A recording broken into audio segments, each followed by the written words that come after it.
बिस्मिल्लाहिर्रहमानिर्रहीम। Welcome you all. और आज के इस क्लास में, आज के इस लेक्चर में हम एनालॉजी को बहुत डिटेल से पढ़ेंगे। प्रीवियस लेक्चर में हमने ओवरव्यू समझा था कि एनालॉजी का ओवरव्यू क्या है, और इस सेकंड लेक्चर में we are going to learn about all. और वर्ड एनालॉजी के अंदर कुछ टाइप्स हैं जो मोस्टली रिपीटेड होते हैं क्वेश्चंस के अंदर। जब हम पास पेपर्स या फिर जो है वो सिंपल पेपर्स अटेम्प्ट करेंगे एनालॉजी के, आपको अंदाजा हो जाएगा कि किस टाइप्स के क्वेश्चंस आ सकते हैं, किस टाइप्स के वर्ड्स आ सकते हैं। तो फिर उन सारी चीज़ों को समझने के लिए हमें ये सारी चीज़ें जो हैं वो कवर करनी होंगी। इन टाइप्स को पढ़ने के टाइप्स ऑफ वर्ड बाद you will become much clear in your ways and you will understand all things very clearly. तो सबसे पहले है हमारे पास डेफिनेशन कैरेक्टरिस्टिक्स। यहाँ पे देखें कि 3 डिफरेंट टाइप्स और क्लासिफिकेशन एनालॉजी की दी हुई हैं। यहाँ पे है टाइगर, कॉर्निवोरस। अब यहाँ पे टाइगर की क्वालिटी और उसकी जो कैरेक्टरिस्टिक्स हैं वो यहाँ पे प्रोवाइडेड हैं, गिवन हैं। यहाँ पे देखें, a tiger is defined as the carnivorous और मीट ईटिंग एनिमल। यहाँ पे है entomologist, insects. An entomologist is defined as a person who studies insects. उसके बाद है apiary and bee.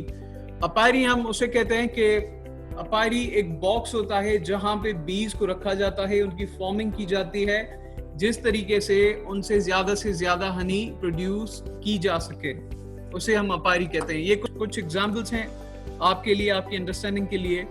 और उसके बाद जो टाइप्स हैं एनालॉजी के आज के, उनमें से ये पहला टाइप है क्लास एंड मेंबर।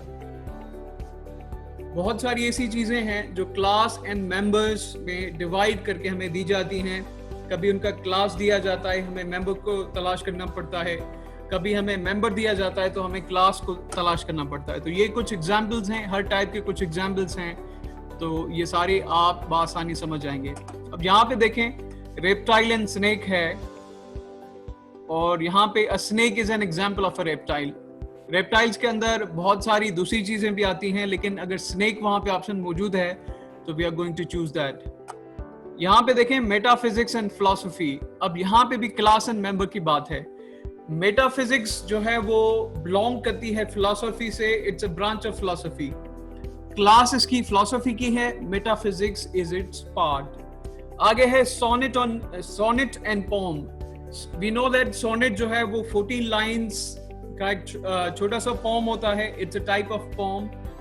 और विलियम शेक्सपियर ने 154 सोनेट्स लिखी हुई हैं। सबसे बेहतरीन सोनेट में से उनकी एक सोनेट है, shall I compare thee to a summer's day.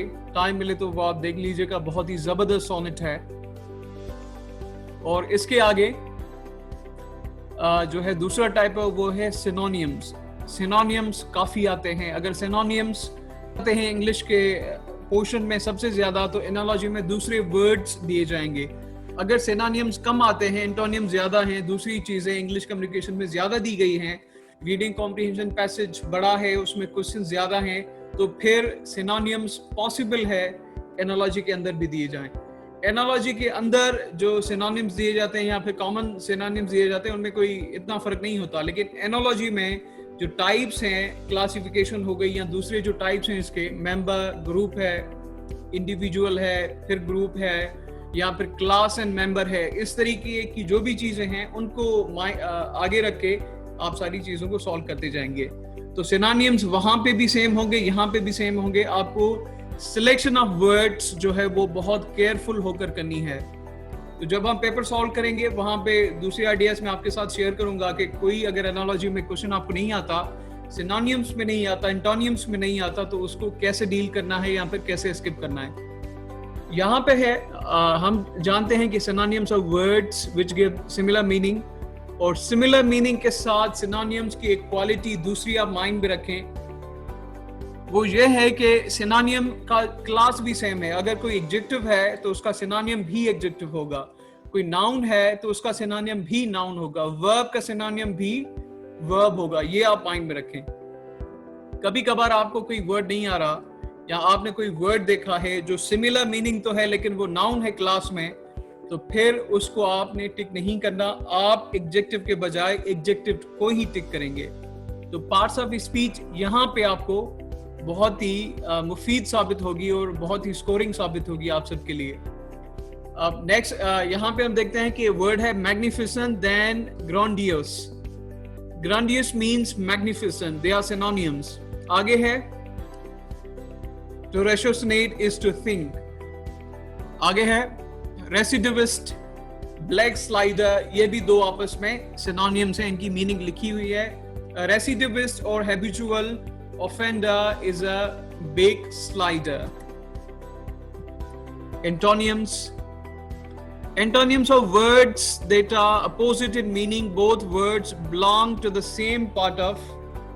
अब antonyms में opposite meaning होती है और यहाँ पे जो classification है वो भी इसी same तरीके की होगी। अब यहाँ पे है concerned, indifferent। concerned is the opposite of indifferent। यहाँ पे थोड़े words hard हैं और ये सारे word selection करने का मकसद है क्योंकि ये सारे manuals में मौजूद हैं। तो सबसे अहम बात है जो manuals दिए गए हैं, जो एक मतलब सिलेबस दिया गया है, वो चीजें आपकी सबसे ज्यादा कवर हों। That is why we have selected such types. और बाद में कुछ और एग्जांपल्स आपके साथ आई विल शेयर, जिस तरह से सारी चीजें आपके साथ बहुत क्लियर हो जाएं। ओके, इसके बाद है वेक्स एंड व्हेन। वेक्स हम जानते हैं to cut something, to reduce something, यहाँ पे लिखा हुआ है टू dwindle। और जो वेन है, वेन कहते हैं हम टू ग्रो लार्जर, ठीक है। अब यहाँ पे टू dwindle मतलब wax and wane, these are opposite words. आगे है अनार्की और फिर ऑर्डर। अनार्की हम कहते हैं it's a state, it's a political state जहाँ पे कोई भी लॉ एग्जिस्ट नहीं करता हो या फिर लॉ पे कोई अमल ना हो। इस तरह की सिचुएशन होती है किसी भी कंट्री में, सिविल वॉर की सिचुएशन है, कोई भी इंस्टीट्यूशन काम नहीं कर रहा, एजुकेशन हो, डिफेंस इंस्टीट्यूशंस हो, लॉ एनफोर्समेंट के इंस्टीट्यूशंस हो, ये वो सिचुएशन है। ऑर्डर हम कहते हैं बिल्कुल पीस हो, इंस्टीट्यूशंस अपना काम करें, इवेंट्स हों लेकिन अमल दरामद हो जाए, एक्शंस हो जाएं टाइमली, वहां पे एक ऑर्डर होता है। Anarchy is the opposite of order. ये आईआर का टर्म है लेकिन बहुत फेमस वर्ड है, वन वर्ड सब्स्टिट्यूट है, that is why it is commonly used in most of the tests. उसके बाद है डिग्री ऑफ इंटेंसिटी। अब डिग्री ऑफ इंटेंसिटी जैसे हमने पढ़ा था कि डिग्री ऑफ इंटेंसिटी में दो वर्ड्स होते हैं, एक जैसे वर्ड्स, एक उनकी नेचर होती है, दूसरे वर्ड में ज्यादा इंटेंसिटी होती है, स्ट्रेस होती है, इस तरीके की इसमें चीजें होती हैं। अब यहाँ पे देखें, ये जो वर्ड है ग्रास्पिंग एंड रेपिशियस। ग्रास्पिंग कहते हैं पकड़ना, ऐसे हमने किसी भी चीज को पकड़ लिया। रेपिशियस जो है वो हंटिंग होती है, या फिर जो प्रीडेटर्स हैं, एनिमल्स हैं, जब हंटिंग की तरफ वो जाते हैं तो किसी चीज को जबरदस्त तरीके से पकड़ लेते हैं, जैसे फंदे में कोई चीज फंस गई, तो ये रेपिशियस है। अब इन दोनों वर्ड्स की इंटेंसिटी चेक करें, इन दोनों वर्ड्स की नेचर तो एक है लेकिन इनमें बहुत सारा फर्क है। तो इस फर्क को मतलब ये भी एक रिलेशनशिप है इंटेंसिटी का, और ये सारी चीजें इसमें हैं। उसके अलावा है पार्ट ऑफ होल, इसमें से भी कुछ एग्जाम्पल्स हैं, ये भी आप समझ जाएंगे, काफी इजी हैं। एनोलॉजी इतनी टफ नहीं है, बस आपके पास एक वैरायटी ऑफ वर्ड्स होना चाहिए। आइलैंड के ग्रुप को हम कहते हैं आर्कीपेलागो। पार्ट ऑफ होल है मतलब कोई भी किसी भी चीज का पार्ट, उसके लिए होल वर्ड क्या होगा, जैसे वन वर्ड सब्स्टिट्यूट्स हैं, यहाँ पे भी वो हमें काम आएंगे। अब मालदीव कंट्री है, उसके बाद इंडोनेशिया है, बाद में दूसरी भी कंट्रीज हैं जहाँ पे वो सारी कंट्रीज ग्रुप ऑफ आइलैंड्स पे फाउंडेड हैं, तो उन कंट्रीज के आइलैंड्स को हम कहते हैं आर्कीपेलागो। तो ये उसका वर्ड है। बाद में है shard and poetry. A shard is a fragment of poetry. तो शार्ड भी आपको समझ आ गया होगा, it's very easy word. Shard कहते हैं कोई भी टूटा हुआ टुकड़ा किसी भी पोएट्री का, कोई भी मतलब मिट्टी के बर्तन बने हुए हैं, मतलब उनका एक पार्ट होता है, जब वो टूट जाते हैं थोड़ा सा टुकड़ा छोटा सा, उसे हम कहते हैं शार्ड। अब ये भी मिट्टी का बना हुआ है, पोएट्री भी मिट्टी की बनी हुई है, लेकिन इसमें जो है एक थोड़ा सा पार्ट है, बाकी एक कंप्लीट चीज है। उसके बाद है कैंटो। कैंटो है it's a part of poem. जो लॉन्ग पोम्स होते हैं उसकी मेजर डिवीजन को सिंपली केंटो कहते हैं। पोम्स के काफी टाइप्स हैं, लेकिन केंटो की मीनिंग ये है। उसके अलावा है फंक्शन। अब किसी भी कोई भी नेम है, कोई भी नाम है, कोई भी चीज, कोई भी वर्ड है, उसका फंक्शन क्या है, ये कैटेगरी उस कैटेगरी में फॉलो करती है जहां पे फंक्शंस बताए जाते हैं। असाइलम है पनाहगाह। अब असाइलम रिफ्यूज, अब रिफ्यूज किसी को पनाह देना, यहाँ पर सिंपली पनाह। असाइलम कहते हैं पनाहगाह को। अब ये देखें एक वर्ड है, उसका फंक्शन आ गया। उसके बाद है बलास्ट, स्टेबिलिटी। बलास्ट एक टाइप ऑफ मटेरियल है जो बड़े बड़े शिप्स को बैलेंस करने के लिए, उनको स्टेबल करने के लिए यूज होता है। आप गूगल पर सर्च करेंगे तो ये सारी चीजें पिक्चर्स फॉर्म में आ जाएंगी, वीडियोस आ जाएंगे। तो ये इसमें चीजें हैं। बाद में है lull and storm. Lull is a temporary. अब जब भी कोई स्टॉर्म आता है उसके बीच थोड़ी सी सिचुएशन होती है, मतलब ऐसा माहौल बन जाता है जैसे स्टॉर्म चला जाएगा, बाद में वो फिर से आता है, तो उस टेम्पररी स्टॉप को हम लुल कहते हैं। उसके बाद है स्टॉर्म, मतलब ये एक चीज है फिर फंक्शन है। या फिर जब भी स्टॉर्म आता है उससे पहले एक खामोशी सी आ जाती है और स्टॉर्म आ जाता है, या स्टॉर्म के जाने के बाद भी ऐसा ही होता है, बर्बादी आने के बाद एकदम से खामोशी। तो इसको हम कहते हैं वर्कर एंड आर्टिकल क्रिएटेड है। वर्कर एंड आर्टिकल का रिलेशन है पोट, सोनेट। अब एक पोइट है जिसने एक सोनेट लिखी, उसकी क्रिएटिविटी है, तो उसे हम कहते हैं। कोई भी वर्कर है, कोई भी प्रोफेशनल है, उसके जो वर्क्स हैं, उसकी जो इन्वेंशन है, उसकी जो प्रोडक्शन है, क्रिएटिविटी है, उस इन चीजों को अब हम आज इस काइंड में कैटेगराइज करेंगे। Worker and article created, poet sonnet, a poet creates sonnet. Architect blueprint, and architect designs a blueprint. Blueprint की जो मीनिंग है वो है किसी भी चीज की डिजाइन बनाना, फाउंडेशंस बनाना, उसके लिए राह हमवार करना, उसे कहते हैं ब्लूप्रिंट। कोई भी आर्किटेक्ट है, उसने ब्लूप्रिंट्स बनाई, कोई डिजाइन बनाई, कोई फाउंडिंग चीज बनाई आर्किटेक्चर के अंदर, उस चीज को हम कहते हैं। इसी तरीके के जो भी यहाँ पे इस कैटेगरी में वर्ड्स फॉल करेंगे वो इसी कैटेगरी में आते हैं। आखिर में है जेंडर। जेंडर तो बहुत इजी है, इसको तो आप स्पेसिफाई कर जाएंगे। इसके तकरीबन 30 से 50 वर्ड्स भी आप पढ़ेंगे तो ये सारी चीजें आ जाएंगी। जेंडर कम ही देते हैं, लेकिन इसको छोड़ना नहीं है, हमें सबको पढ़ना है। Doe and stag. A doe is a female deer, a stag is a male deer. उसके बाद है टाइम सीक्वेंस। टाइम सीक्वेंस कैसे? कोरोनेशन है रीन। टाइम सीक्वेंस का मकसद यह है कि कोरोनेशन किसी की भी ताज पोशी जब से होगी उसका टाइम स्टार्ट है। किसी ने भी इलेक्शन जीत ली, उस गवर्नमेंट का टाइम स्टार्ट है। किसी भी प्राइम मिनिस्टर ने ओथ ले लिया, उसका टाइम गवर्नमेंट का स्टार्ट है। कोई भी जजमेंट किसके खिलाफ आ गई, वो ओहदे से उसी वक्त चला जाएगा। तो ये सारी चीजें उसको कहते हैं टाइम सीक्वेंस। मतलब एक इवेंट अकर होता है, उसके नतीजे में जो मेजर थिंग है, कोई भी प्रोफेशन है, वहां पे वो सारी चीज वहां पे जो ये चीज आती है, उसके बाद उसके इफेक्ट्स आते हैं। मतलब गवर्नमेंट ताज पोशी से है, इलेक्शन से है इस दौर में, और आपकी जॉब अपॉइंटमेंट लेटर, आपकी सिलेक्शन हो गई, लेटर मिल गया, आपकी जॉब स्टार्ट हो गई, आपने ज्वाइनिंग दे दी, आपकी रिटायरमेंट ड्यू है, रिटायरमेंट हो गई, जॉब पीरियड खत्म हो गया। तो ये सारी बातें हैं, टाइम सीक्वेंस इसे कहते हैं। इसके बाकी भी एग्जाम्पल्स हैं, सिंपली आप आइडेंटिफाई कर लेंगे नेक्स्ट लेक्चर में जब हम इसको सॉल्व करेंगे। उसके बाद है स्पेशियल सीक्वेंस।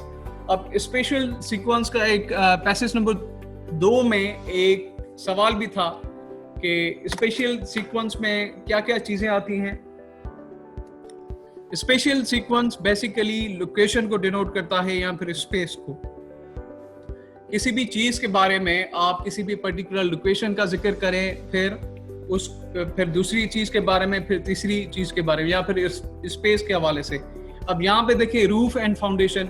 रूफ ऊपर है, लोकेशन है, और नीचे फाउंडेशंस हैं। The roof is the highest point of a house. The foundation is the lowest point.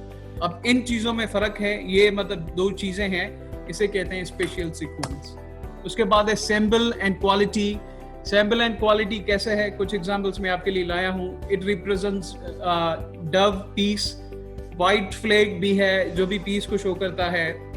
अब रेड फ्लैग कुछ कंट्रीज में, जो साउथ ईस्ट एशियन कंट्रीज हैं, वहाँ पर रेड फ्लैग या रेड कलर को एक लव माना जाता है। यहाँ पे हमारी सेटिंग्स में सब कॉन्टिनेंट में ब्लैक कलर जो है वो मुकद्दस है। उसके अलावा बाकी चीज़ें हैं ब्लैक फ्लैग में, वो ये है कि वो मुकद्दस है, और जब सोग होता है तो ब्लैक यहाँ पे यूज़ किया जाता है, और वेस्टर्न कंट्रीज में भी ब्लैक सोग के लिए यूज़ किया जाता है। इंडिया के अंदर खास करके जो दूसरे मज़ाहिब से लोग कंसर्न हैं उनके लिए सोग करने के लिए जो है वो वाइट चीज़ है, मतलब वाइट क्लॉथ यहाँ पे रखेंगे, उसकी मीनिंग यहाँ पे आ जाएगी। ये है। अब जैसे नाइफ कट है, ये सिर्फ 11 थोड़ी सी चीज़ें हैं। पर्ल है, प्योरिटी है, ये भी सिंबल है, मतलब पर्ल एंड प्योरिटी। नाइफ है, स्वार्ड है, स्वार्ड जो है वो ताकत की निशानी है। स्वार्ड गवर्नमेंट, स्वार्ड उसके बाद और फिर जस्टिस हम कह सकते हैं, ये सारी बातें हैं। या फिर आपने देखा होगा कि पीस के लिए डव यूज किए जाते हैं। तो ये इनकी सिंबलिक क्वालिटी है, सिंबलिक सिग्निफिकेंस है। जो मोनोज होते हैं गवर्नमेंट के, मोनोग्राम है। गवर्नमेंट ऑफ सिंध का जो लोगो देखेंगे वहां पे एग्रीकल्चर जो लैंड है यहाँ पे सिंध के अंदर, क्योंकि यहाँ की मेजॉरिटी जो इकोनॉमी है वो सदियों से एग्रीकल्चर पे है, तो वहाँ पे वीट के कुछ दाने हैं, वो आप देख सकते हैं। एग्रीकल्चर क्रॉफ्ट हैं कुछ, वो उसमें चीज़ें दी गई हैं। सऊदी अरब की अगर आप गवर्नमेंट ऑफिशियल का लोगो देखेंगे तो उनमें जो है वो पाम ट्रीज हैं और स्वार्ड्स हैं। स्वार्ड बहुत प्यारी होती हैं अरब्स को, वो सारी चीज़ें इस वजह से इन चीज़ों के अंदर दी गई होती हैं। तो ये कुछ टाइप्स थी, बाकी थोड़ी सी टाइप्स हैं, नहीं तो ये लेक्चर बहुत बड़ा हो जाता। वो बाकी टाइप्स नेक्स्ट लेक्चर में मैं करूँगा। उसी के साथ एक MCQs के पैटर्न को एनालॉजी के अंदर हम समझेंगे, and then I will make you understand कि कैसे इंग्लिश एनालॉजी का पैटर्न काम करता है और किस तरीके से ये सारी चीज़ें परफॉर्म होके आती हैं। And I hope you have got this and you have learned lots of things. Thank you so much for that.